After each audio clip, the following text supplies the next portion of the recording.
नमस्कार दोस्तों, आप सभी का विजन एग्जाम परिवार में हार्दिक स्वागत है। तो दोस्तों, इस वीडियो में हम लोग 15 मार्च से लेकर के 21 मार्च तक के महत्वपूर्ण करंट अफेयर्स को देखेंगे।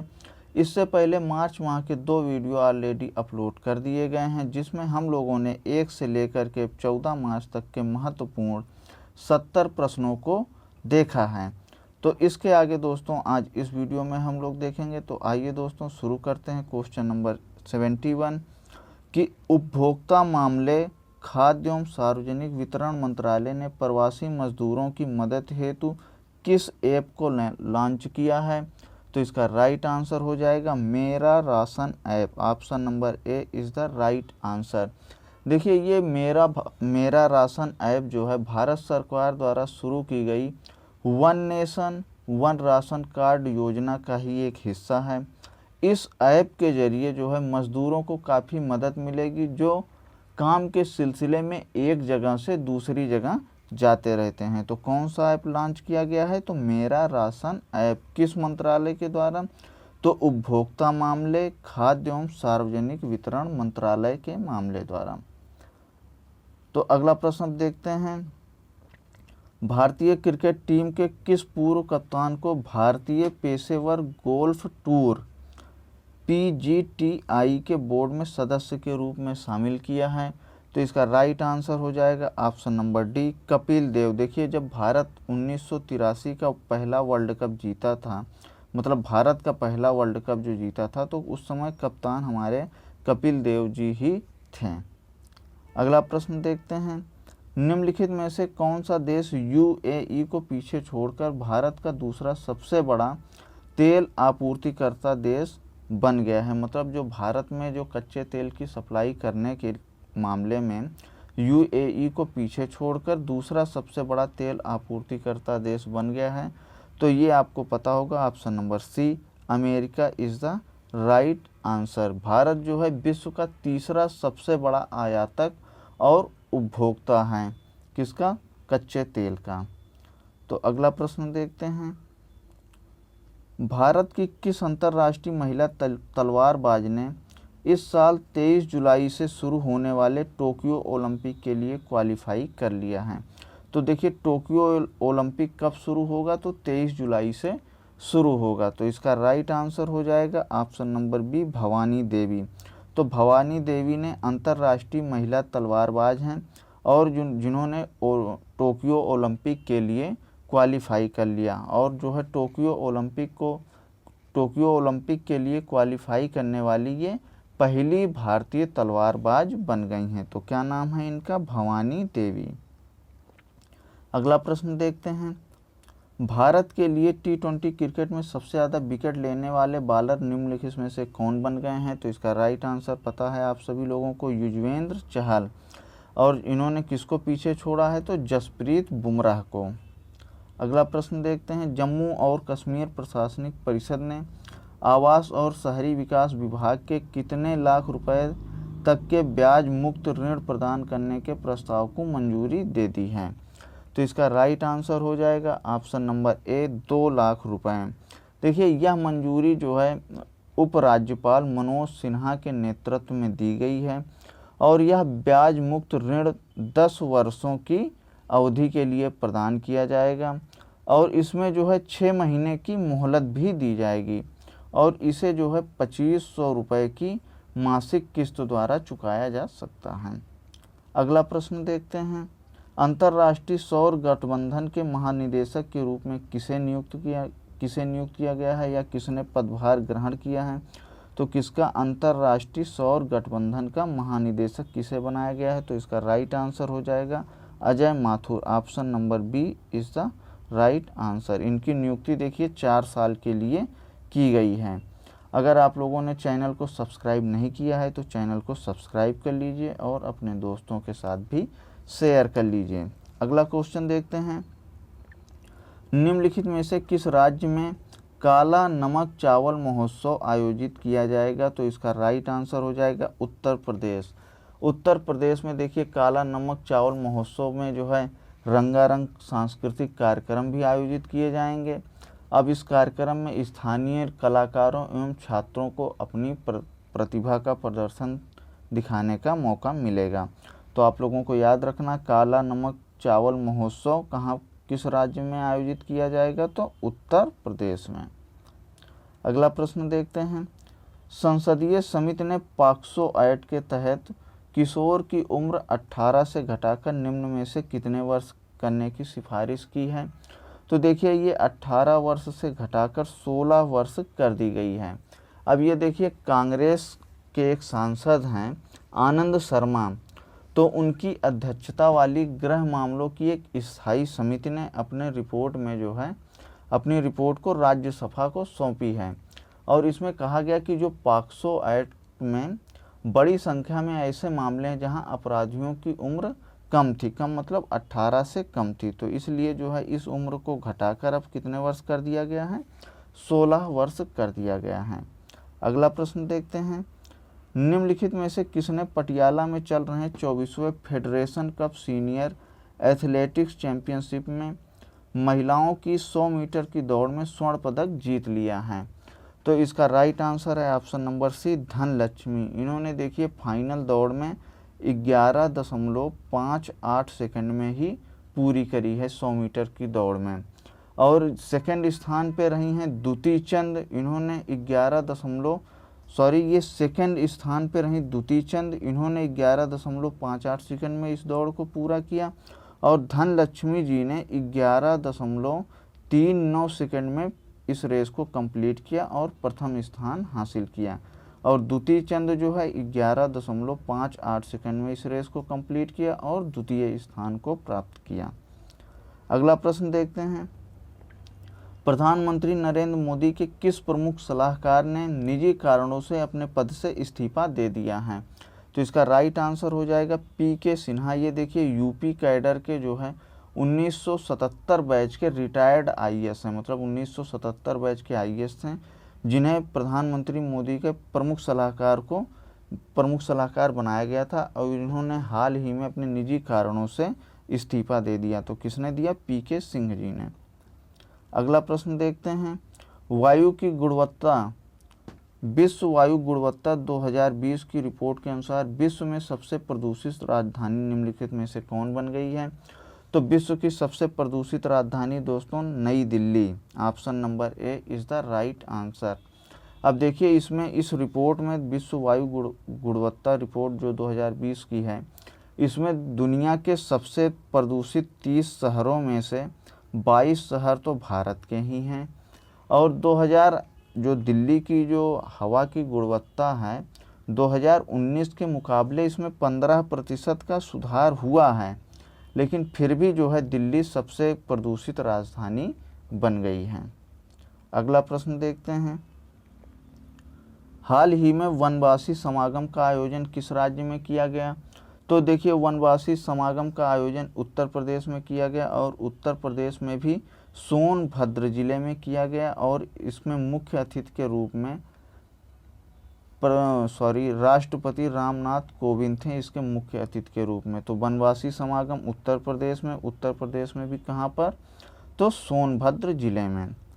अगला प्रश्न देखते हैं, हाल ही में किस राज्य सरकार ने राज्य के ठंडे रेगिस्तानी इलाकों में सीबक थार्न के पौधों को लगाने का फैसला किया है।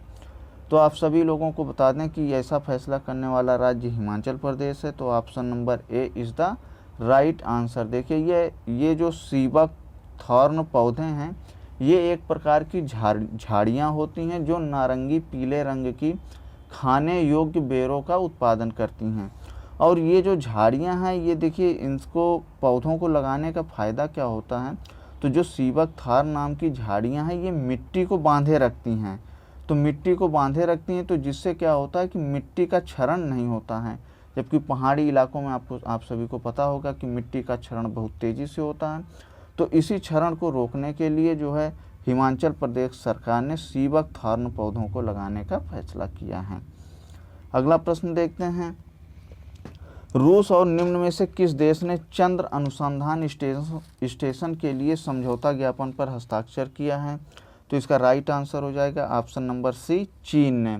देखिए अंतर्राष्ट्रीय चंद्र विज्ञान स्टेशन अनुसंधान और प्रयोगात्मक सुविधाओं का एक परिसर होगा जो चंद्रमा की सतह पर या फिर इसकी कक्षा में बनाया जाएगा और इस परिसर को बहुउद्देशीय और बहुविषयक अनुसंधान कार्य करने के लिए निर्मित किया जाएगा। तो आप सभी लोगों को याद रखना है कि रूस और चीन ने जो है चंद्र अनुसंधान स्टेशन के लिए समझौता ज्ञापन पर हस्ताक्षर किया है। अगला प्रश्न देखते हैं, हाल ही में किस देश के राष्ट्रपति जॉन मैगेफुली का 61 वर्ष की उम्र में निधन हो गया?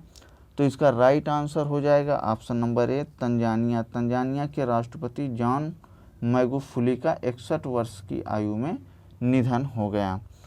अगला प्रश्न देखते हैं, हाल ही में किसे स्टॉप टीबी पार्टनरशिप बोर्ड का चेयरमैन बनाया गया है?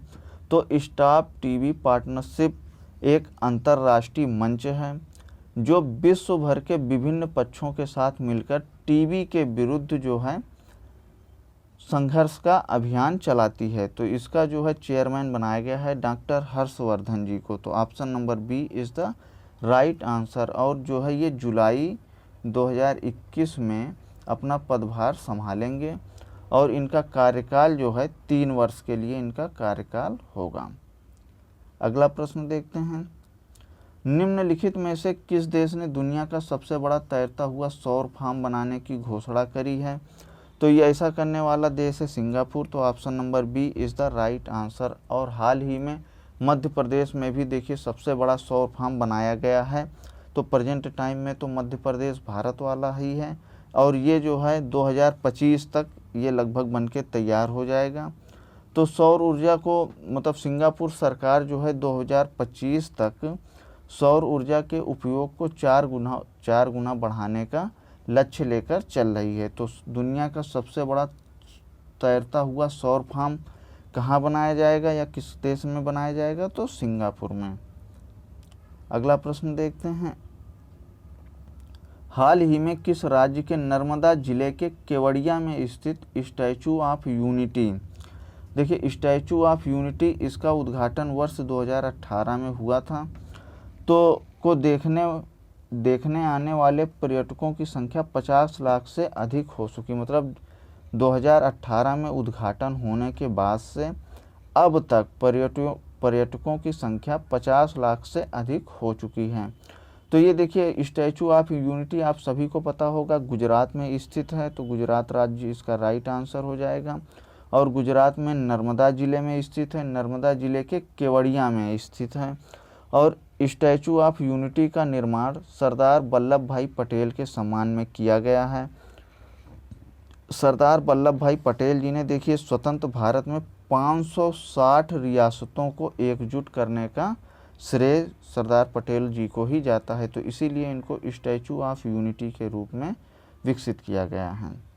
अगला प्रश्न देखते हैं, हाल ही में केंद्रीय रेल मंत्री ने सूचित किया कि जम्मू कश्मीर में किस नदी पर विश्व का सबसे ऊंचा रेल पुल अपने निर्माण के अंतिम चरण में है? तो आप सभी को पता होगा कि विश्व का सबसे ऊंचा पुल जो है चिनाब नदी पर बनाया जा रहा है और हाल ही के दिनों में रेल मंत्रालय द्वारा ये घोषणा की गई है कि ये अपने अंतिम चरण है, मतलब बहुत ही जल्द ये जो है इसका उद्घाटन किया जाएगा। तो अब ये देखिए जम्मू कश्मीर के किस ज़िले में है? तो जम्मू कश्मीर के रियासी ज़िले में है। और जो है ये किसी नदी के ऊपर जो है 359 मीटर ऊंचाई पर, नदी तल से ऊंचाई पर ये बनाया गया है, जो कि जो पेरिस में एफिल टावर है उससे ये 30 मीटर ऊंचा है। तो आप सभी लोगों को याद रखना है कि चिनाब नदी पर विश्व का सबसे ऊंचा रेल पुल बनाया जा रहा है। अगला प्रश्न देखते हैं, पूर्वी अफ्रीकी देश केन्या ने अपने किस पड़ोसी देश के साथ समुद्री सीमा विवाद पर अंतर्राष्ट्रीय न्यायालय ICJ की कार्यवाही में भाग लेने से इनकार कर दिया है? तो देखिए दक्षिण अफ्रीका के जो पूर्वी देश केन्या है इसने अपने पड़ोसी देश सोमालिया के साथ जो समुद्री विवाद पर अंतर्राष्ट्रीय न्यायालय में कार्यवाही में भाग लेने से इनकार कर दिया है। तो देखिए अंतर्राष्ट्रीय न्यायालय की स्थापना जो है 1945 में 1945 में संयुक्त राष्ट्र के चार्टर द्वारा की गई थी और अप्रैल 1946 से इसने कार्य करना शुरू कर दिया। और अंतर्राष्ट्रीय न्यायालय का मुख्यालय जो है नीदरलैंड की राजधानी हेग में स्थित है। आपको इन सभी बातों को भी याद रखना है। अगला प्रश्न देखते हैं। भारतीय रिजर्व बैंक आरबीआई ने हाल ही में किस बैंक पर 2 करोड़ रुपए का जुर्माना लगाया है? तो ये जो है एसबीआई के ऊपर लगाया गया है। तो option number C, State Bank of India. अब आरबीआई ने देखिए ये जुर्माना लगाया क्यों? तो आरबीआई का कहना है कि एसबीआई ने जो है बैंक कर्मचारियों को भुगतान करते समय जारी निर्देशों का पालन नहीं किया है, जिसके चलते उस पर जुर्माना लगा है। अगला प्रश्न देखते हैं। वर्ल्ड स्लीप डे निम्न में से किस दिन मनाया जाता है? तो वर्ल्ड स्लीप डे जो है मार्च महीने के तीसरे शुक्रवार को मनाया जाता है। तो option number A is the right answer कि वर्ल्ड स्लीप डे मार्च महीने के तीसरे शुक्रवार को मनाया जाता है। और ये पहली बार सन 2018 में मनाया गया था। और जो इसकी थीम है ये रेगुलर स्लीप हेल्दी फीचर इस बार की थीम है। वर्ल्ड स्लीप डे की जो थीम है रेगुलर स्लीप हेल्दी फीचर है। अगला प्रश्न देखते हैं। विश्व उपभोक्ता दिवस निम्नलिखित में से किस दिन मनाया जाता है? तो विश्व उपभोक्ता अधिकार दिवस जो है 15 मार्च को मनाया जाता है। तो इसका राइट आंसर हो जाएगा ऑप्शन नंबर डी 15 मार्च। 15 मार्च को कौन सा दिवस मनाया जाता है? तो विश्व उपभोक्ता अधिकार दिवस। अगला प्रश्न देखते हैं। हाल ही में किस देश के प्रधानमंत्री मार्क रूटे ने चुनाव में लगातार चौथी बार जीत दर्ज की है? तो ये नीदरलैंड के प्रधानमंत्री हैं मार्क रूटे और इन्होंने लगातार चौथी बार जीत दर्ज की है। तो अगला प्रश्न अब देखते हैं। राष्ट्रीय टीकाकरण दिवस निम्न में से किस दिन मनाया जाता है? तो आप सभी को इसका राइट आंसर पता होगा। ऑप्शन नंबर बी 16 मार्च को मनाया जाता है। और देखिए पहली बार जो है 16 मार्च 1995 में जो पल्स पोलियो की पहली ड्रॉप पिलाई गई थी, तभी से इस दिन को राष्ट्रीय टीकाकरण दिवस के रूप में मनाया जाता है। तो पल्स पोलियो ड्रॉप की पहली खुराक कब दी गई थी? तो 16 मार्च 1995 को। आपको इन बातों को भी याद रखना है। चलिए अब अगला प्रश्न देखते हैं।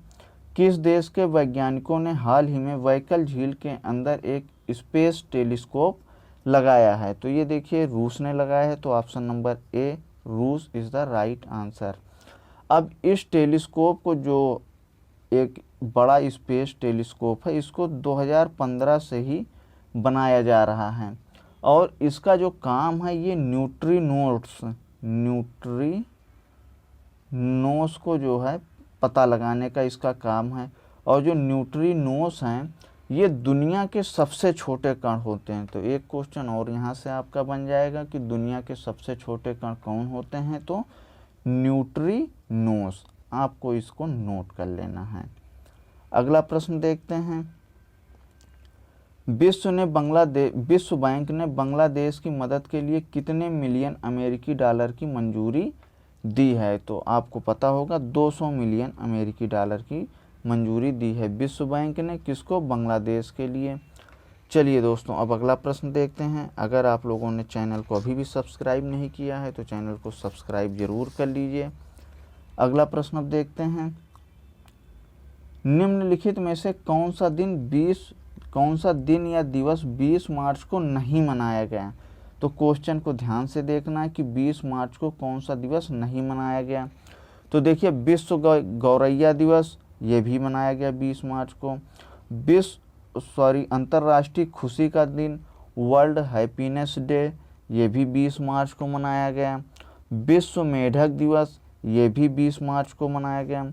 विश्व डाउन सिंड्रोम दिवस ये 20 मार्च को नहीं मनाया गया, ये 21 मार्च को मनाया गया। तो काफ़ी क्लोज ऑप्शन थे, आपको इसे याद रखना है कि विश्व डाउन सिंड्रोम दिवस 21 मार्च को मनाया गया।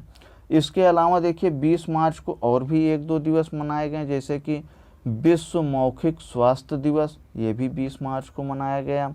संयुक्त राष्ट्र फ्रेंच भाषा दिवस ये भी 20 मार्च को मनाया गया। और बच्चों एवं युवाओं के लिए रंगमंच का दिवस, ये भी 20 मार्च को ही मनाया गया। तो आप सभी को इसको नोट कर लेना है। अगला प्रश्न देखते हैं।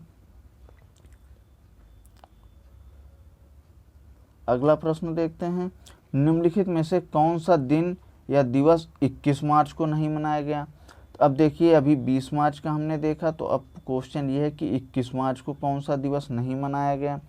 तो देखिए, बच्चों और युवाओं के लिए रंगमंच का दिवस अभी अभी हमने आपको बताया कि ये कब मनाया गया, ये 20 मार्च को मनाया गया। तो इसका राइट आंसर हो जाएगा ऑप्शन नंबर ए। और अंतर्राष्ट्रीय वन दिवस, ये भी 21 मार्च को मनाया गया। विश्व डाउन सिंड्रोम दिवस, ये भी 21 मार्च को मनाया गया। नस्लीय भेदभाव के उन्मूलन के लिए अंतर्राष्ट्रीय दिवस, ये भी 21 मार्च को मनाया गया। और इसके अलावा विश्व कविता दिवस, ये भी 21 मार्च को मनाया गया। विश्व कठपुतली दिवस, ये भी 21 मार्च को मनाया गया।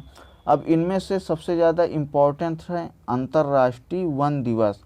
अब अंतर्राष्ट्रीय वन दिवस देखिए, अब इम्पोर्टेंट है तो इसकी थीम भी होगी। तो इसकी जो 2021 के लिए जो थीम है वो क्या है कि फॉरेस्ट रिस्टोरेशन, इसकी मेन थीम है forest restoration, a path to recovery and well being. और इसकी जो 2020 के लिए जो थीम थी फॉरेस्ट एंड बायोडाइवर्सिटी। तो आपसे अगर एग्जाम में पूछा जाता है तो ये पिछले 2-3 सालों की थीम ऑप्शन में दे देते हैं और इससे आप लोग कंफ्यूज हो जाते हैं। तो आप लोगों को कंफ्यूज नहीं होने के लिए इस सभी को नोट कर लेना होगा।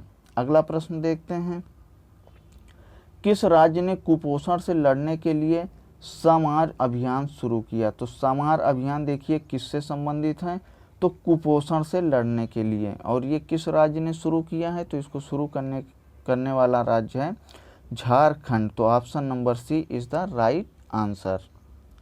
अगला प्रश्न देखते हैं, तंजानिया की पहली महिला राष्ट्रपति के रूप में शपथ किसने ली है। नूर सुल्तान अजीज, मेहरुन्निसा बेगम, अफरीन जहां अख्तर, सामिया सुलूह हसन। तो इसका राइट आंसर हो जाएगा option number D, Samia Suluhu Hassan. तो आपसे ऐसा भी पूछा जा सकता है कि तंजानिया की पहली महिला राष्ट्रपति कौन है, तो सामिया सुलूह हसन। यह सामिया सुलूह हसन ने किस देश की राष्ट्रपति चुनी गई हैं, तो किस देश की, तंजानिया की। तो ये प्रश्न कई तरीके से भी पूछा जा सकता है, तो आपको हर तरीके पे अलर्ट रहना होगा। अगला प्रश्न देखते हैं, वर्ल्ड हैप्पीनेस रिपोर्ट 2021। तो देखिए, इसको प्रश्न में हमने काफ़ी कुछ आपको प्रश्न में ही दे दिया है। तो वर्ल्ड हैप्पीनेस रिपोर्ट 2021 में कितने देश शामिल हैं, तो 149 देशों में से फिनलैंड सबसे ऊपर है। मतलब वर्ल्ड हैप्पीनेस रिपोर्ट में 149 देशों को लिया गया था, जिसमें पहला स्थान फिनलैंड का है। तो फिर भारत का कौन सा स्थान है, तो जबकि भारत किस स्थान पर है, तो भारत दोस्तों इस बार है 139वें स्थान पर। और लास्ट ईयर मतलब 2020 में भारत जो है 144वें स्थान पर था और 2019 में जो है 140वें स्थान पर था। तो अभी हाल के दिनों में पिछले साल के पीसीएस या आरओ के पेपर में क्वेश्चन में ऐसे ही 2-3 सालों का स्थान पूछ लिया था, तो लोगों को काफ़ी दिक्कत हुई थी। तो आपको याद रखना है कि 2021 में 139वें स्थान पर है, 2020 में 144वें स्थान पर था और 2019 में 140वें स्थान पर है। और सबसे लास्ट यानी 149वें स्थान पर भारत का पड़ोसी देश अफ़गानिस्तान है। और पाकिस्तान की स्थिति जो है इस मामले में काफ़ी अच्छी है।